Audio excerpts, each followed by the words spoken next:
যে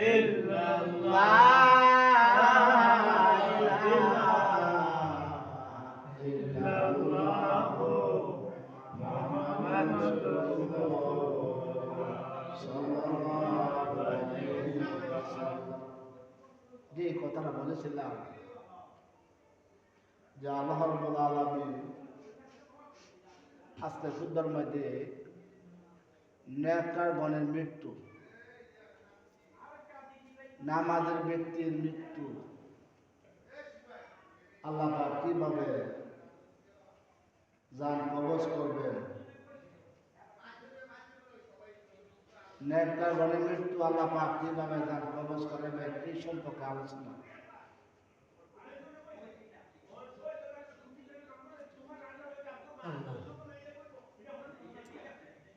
হ্যাঁ তাই বলতে পারেন না, এটা হ্যাঁ তাই বলতে পারেন মুর্শিদ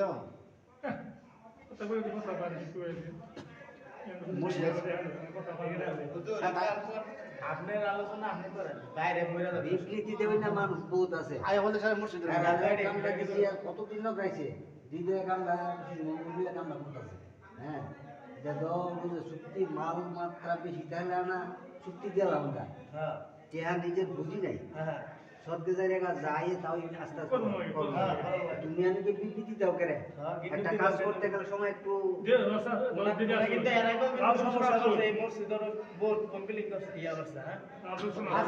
আলোচনা হলো নেককার গণের মৃত্যু, নেককার গণের মৃত্যু, নামাজি ব্যক্তির মৃত্যু কিভাবে আল্লাহ রাব্বুল আলামিন সাহায্য করবে।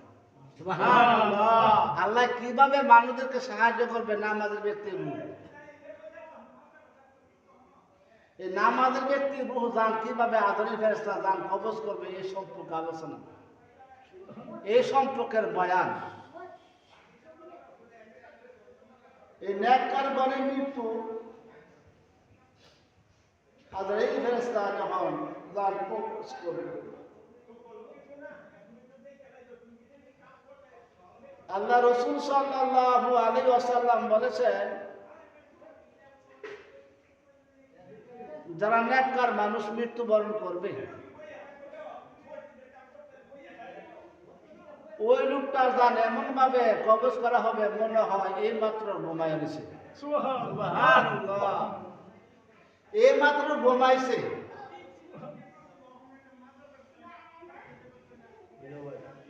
ওই লোকটার জান এত সহজ করে বের করবে,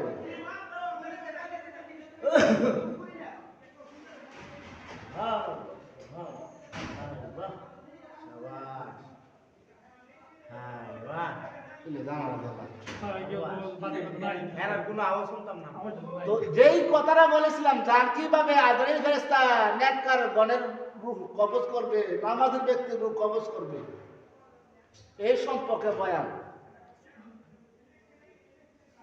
তো বুঝতে পারলাম এক হাদিসের মধ্যে আসছে যারা নামাজি মানুষ, যারা সাজদাকারীর লোক তাদের জান একবারে সহজ করে বের করবে। সুবহানাল্লাহ, এই জান কিন্তু ভাই আমারও একদিন কবজ করা হবে, আপনার একদিন জান কবজ করা হবে।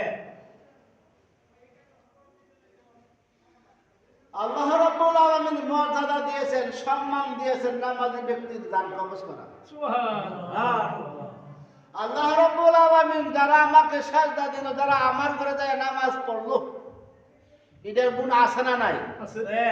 এটার সব আছে না নাই? আছে। এটার ফজিলত আছে না নাই? আছে।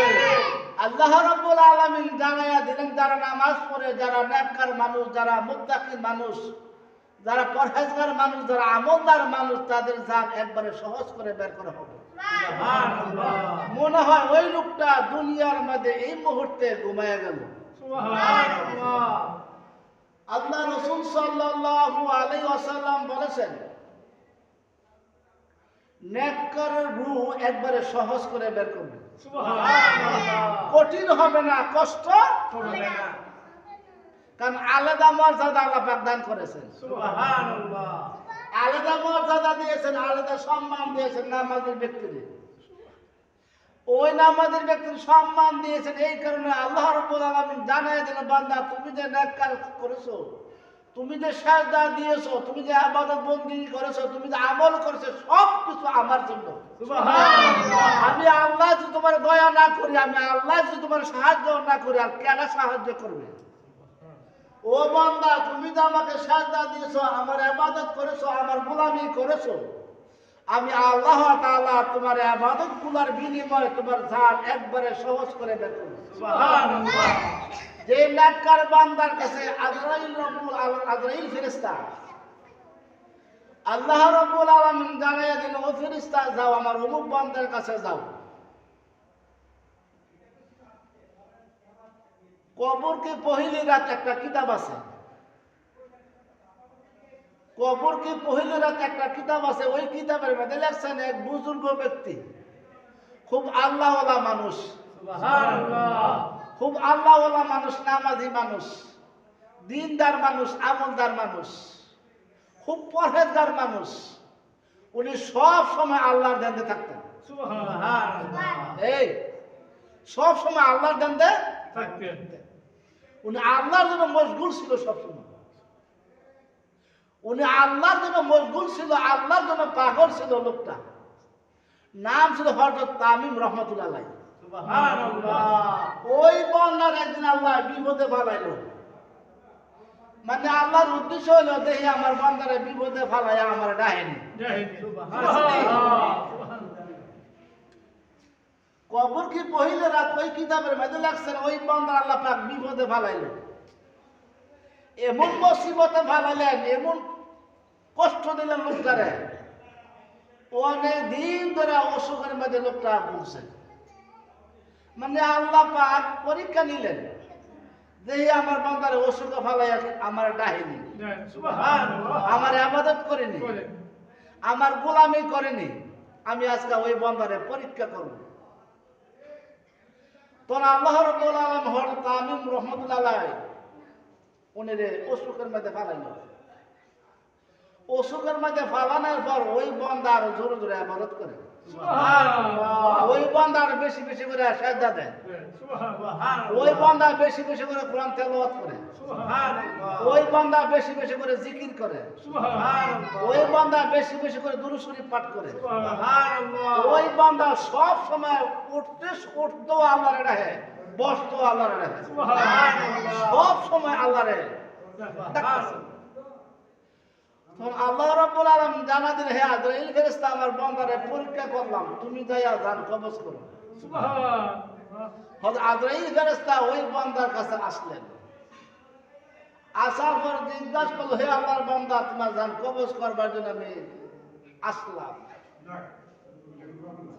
লোকটা বলতেছে, হে আজরাইল ফেরেশতা, তুমি আমার কাছে আসছো জান কবজ করবার জন্য, কহ তুমি যে জান কবজ করতে আসছো, আমার একটা প্রমাণ দেখাও। নেককার কারে কয়, নামাজি ব্যক্তি কারে কয়? নামাজি ব্যক্তির গুণ আল্লাহ কি মর্যাদা দিয়ে দিলেন, সেজদাকারীর গুণ আল্লাহ কি মর্যাদা দিয়ে দিলেন, আমলদার ব্যক্তির গুণ আল্লাহ কি মর্যাদা দিয়ে দিলেন। তখন ওই বান্দার কাছে আজরাইল ফেরেশতা আসলো, এসে জিজ্ঞাসা করতেছে, আমি তোমার জান কবজ করব। লোকটা কই, হ্যাঁ আজরাইল ফেরেশতা, আমার জান কবজ করবা, আমি একটা ডকুমেন্ট চাই, আমি একটা ডকুমেন্ট চাই, আমি একটা প্রমাণ চাই, তুমি যে আমার জান কবজ করবা, তোমার কেডা বানাইছে, একটা ডকুমেন্ট দাও, একটা প্রমাণ দাও।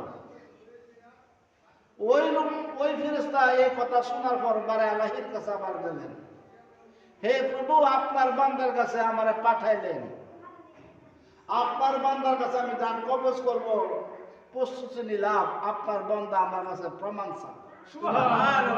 আল্লাহ, আমি এখন প্রমাণ কি দিব? আপনার বান্দা প্রমাণ চায়, ডকুমেন্ট চায়, এখন ডকুমেন্ট দাও। আল্লাহ রাব্বুল আলামিন জানা দিল, ও ফেরেশতা, আমার বান্দার জন্য বেহেশত থেকে একটা ফল নিয়ে আসো। একটা ফল নিয়ে দেখাও যে বেহেশতি ফল। ওই ফেরেশতা যখন বেহেশত থেকে একটা ফল নিয়ে আসলেন, আসার পর বলতেছে, ও আল্লাহর বান্দা, এই নাও তোমার ডকুমেন্ট। যে দুনিয়ার ফল না, যে সারা ধরনের ফল না, এটা বেহেশতি ফল, এখন তোমার জান কবজ করো। আল্লাহ রাব্বুল আলামিন ডাক দিয়ে বলে, ফেরেশতা, আমার বান্দারে বিপদে ফেলাইলাম, আমারে বলে নাই, আমার বন্ধার অসুখের মধ্যে ভালালাম আমারে ভুলে নাই, আমার বন্ধা বিপদে ভালাই দেখলাম, অসুখে ভালাইও দেখলাম, মুসিবতে ভালাইও দেখলাম, আমার বন্ধা আমার বেশি বেশি করে আল্লাহ ইবাদত করে। ও ফেরেশতা আমার বন্ধার যাইয়া জান কবজ করবা। আজরাইল ফেরেশতা যখন আসার পর ওই বান্দার জান কবজ করে নিলেন, কবজ করে নেওয়ার পর ওই রূপটার জবাব দিয়া ওই ফেরেশতা যখন রূপ নিয়ে গেলেন, নেওয়ার পর আল্লাহ রাব্বুল আলামিন জানাইয়া দিলেন এই ফেরেশতা যে বান্দার জান কবজ করে আসছে এই বান্দাটা হলো আল্লাহর ফেরেশতা।